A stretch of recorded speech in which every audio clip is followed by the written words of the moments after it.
맨유가 미넨 원정에서 4대3으로 패배하면서 챔스 조별리그 1차전에서 승점을 따내오지 못했습니다. 코펜하겐과 갈라타사라이 경기는 무승부로 끝났기 때문에 맨유가 조 4위로 출발을 알리게 되었습니다. 미넨 원정은 어려운 경기가 될 것을 예상했죠. 패배에 대한 충격은 없었지만 또 한 번 맨유가 많은 실점을 내줬다는 점은 아쉬웠는데요. 맨유의 다음 챔스 일정들을 보면 홈 2경기가 기다리고 있습니다. 코펜하겐하고 갈라타사라이를 맨유가 홈에서 못 이기면 16강 진출에 정말 어려움이 커지기 때문에 이 2경기는 무조건 승리를 해야 되겠습니다. 돌아와서 맨유는 미넨 원정에서 브라이튼에서 안 좋았던 투톱을 버리고 다시 원래 형태로 돌아왔는데요. 펠리스트리를 오른쪽 공격수로 기용을 했습니다. 워낙 부상자와 이탈자들이 많아서 솔직히 그냥 오른쪽 구성에 넣을 선수가 없기 때문에 선택된 느낌이 컸죠. 실제로 경기 내에서도 영향력이 크지 않았습니다. 거의 미비한 수준이었고 그래도 아직은 어린 선수에 속하니까 펠리스트리 본인에게는 좋은 경험이 됐을 것 같습니다. 7골이나 터졌던 미넨 원정 경기 득점과 실점 장면을 함께 보시죠. 먼저 첫 번째 실점은 당황스러움의 그 자체였는데요. 오나나가 실책을 범하면서 실점을 내줬기 때문입니다. 충분히 막아야 하는 슈팅을 뒤로 흘리면서 실점을 내준 것이죠. 오나나도 이에 대해서 본인의 실수 때문에 팀이 승리를 놓쳤다고 하면서 자신의 실수를 인정하고 맨유에서 앞으로 증명하겠다는 뉘앙스로 말을 했는데요. 이적한 지 얼마 되지 않은 선수가 이렇게 큰 실수를 하면은 많이 안타까운 것도 사실입니다. 하지만 그렇다고 해서 이런 장면을 괜찮아 할 수는 없어요. 해서는 안 되는 실책이었습니다. 다만 제가 첫 번째 실점에서 하나만 짚고 넘어가자면 슈팅이 이루어질 때 맨유 선수들이 둥글게 둘러싸고 있어요.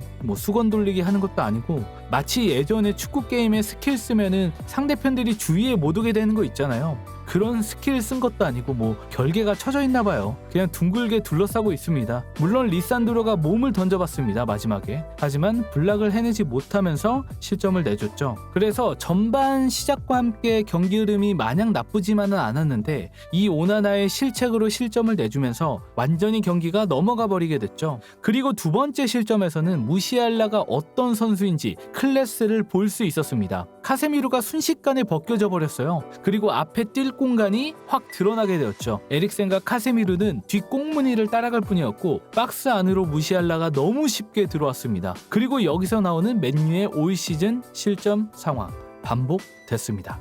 또 아무도 막아주지 않아요. 마크하지 않아요.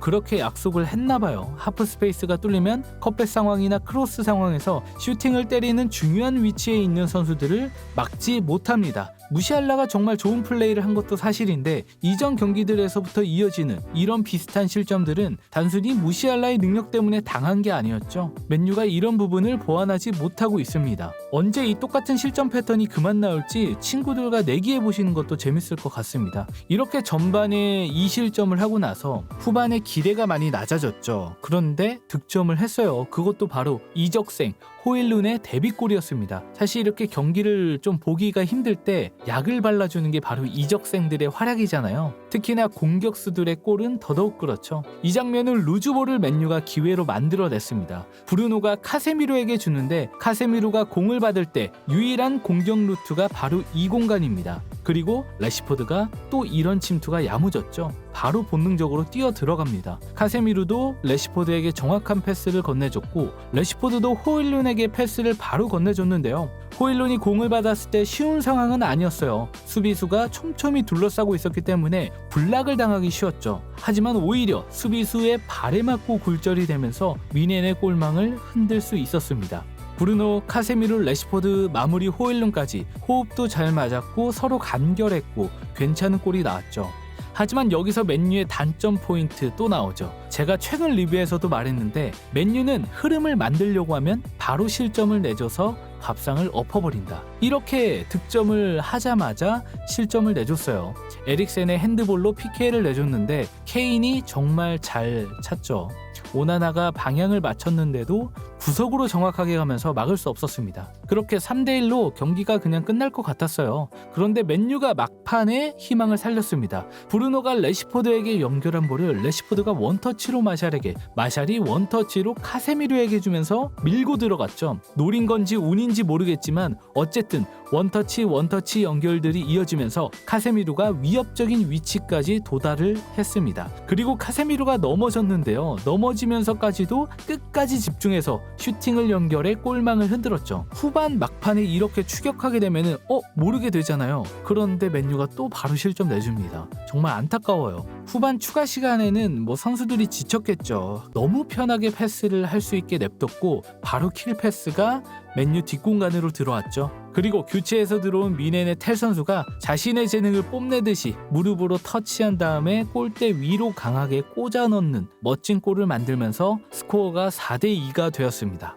무승부도 어렵게 된 상황이었는데 마지막에 맨유가 또 한 골을 넣긴 했어요. 그러니까 계속 골을 주고받았습니다. 후반전에 브루노의 슈팅 같았던 강한 프리킥을 카세미루가 머리에 맞추면서 어떻게 보면 체면치레를 했던 맨유였습니다. 제 개인적인 생각으론 분명히 팀의 퀄리티, 경기력을 떠나서 맨유가 따라갈 포인트는 있었다고 봅니다. 하지만 그럴 때마다 맨유의 발목을 수비력이 잡고 있어요. 올 시즌 초반 수비력이 정말 심각한 수준입니다. 실점 수 자체가 말이 안 됩니다. 이 정도로 경기마다 실점을 내주면 후역승을 기대하기도 어렵고요. 그리고 질 경기를 비기기도 어렵죠. 물론 미넨 원정에서 끝까지 선수들이 열심히 뛰어서 3골을 만든 거는 박수를 쳐주고 싶지만 수비력은 해결이 됐으면 좋겠습니다.